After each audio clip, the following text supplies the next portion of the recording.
पे प्लीज़ आप राय दीजिए। पीएफसी और आरईसी पावर क्षेत्र में तेज़ी ज़रूर है और हम देख पा रहे हैं कि आज टाटा पावर भी अच्छे से मूव कर रहा है, पर पीएफसी आरईसी दोनों ही काउंटर्स डेज हाई पे ट्रेड कर रहे हैं।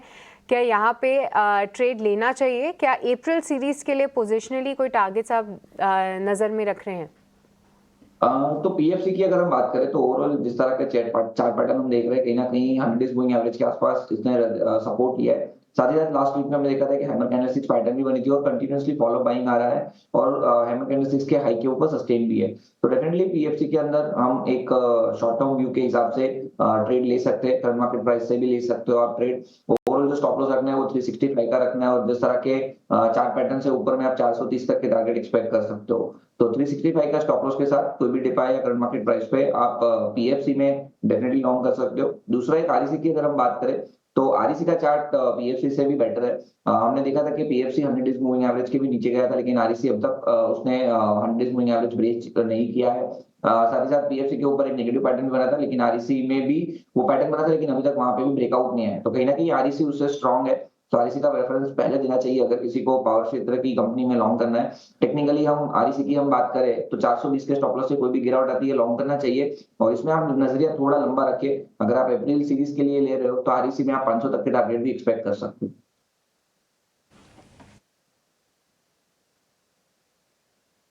मयूरी जी, चूंकि अब होली बीत गई, गर्मियों की शुरुआत ऑफिशियली अब एक तरह से कह सकते हैं कि हो गई है, तो आपसे ना गर्मियों के थीम से जुड़ा एक शेयर जानना चाहेंगे। आप पावर बताना चाहते हैं, पावर बता दीजिए।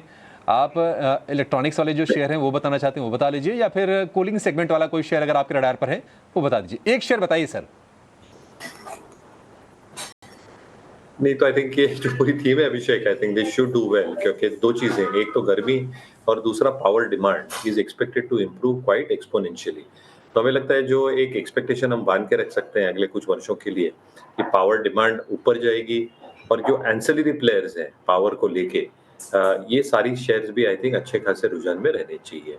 तो अगर लार्ज कैप्स में आपको देखना हो तो मुझे लगता है अगर टाटा पावर में एक पुल बैक मिलता है तो एक बहुत बेहतरीन शेयर हो सकता है। Obviously, I think जो एक expectation है in terms of their distribution network and their transmission network along with generation, ये सारी चीजें I think काम में आती है। जो renewable assets है ये लगभग 50% हो जाएंगे अगले कुछ वर्षों में टाटा पावर के। मुंद्रा के जो losses हैं that should start coming off quite significantly। और जो ancillary चीजें होती हैं in terms of charging infrastructure as a space, I think all these things जो मैनेजमेंट देख रही है अगले कुछ वर्षों के लिए are steps in the right direction. तो मुझे लगता है हालांकि थोड़ी डेट लेवल्स ठीक ठाक ऊपर लेवल्स पे, एलिवेटेड लेवल्स पे है, बट जैसे ये सारी चीजें आई थिंक एसेट्स पे कन्वर्ट होंगी और कैश फ्लोज आना स्टार्ट हो जाएगा, तो मुझे लगता है एक अच्छा विकल्प हो सकता है इन दैट एंटायर इकोसिस्टम। तो अगर आपको पूरी इकोसिस्टम एक देखनी हो power related, I think Tata power will start plugging in most aspects of this entire ecosystem। तो अगर आप genuine long term investors हैं तो ये स्टॉक को जरूर देख सकते हैं।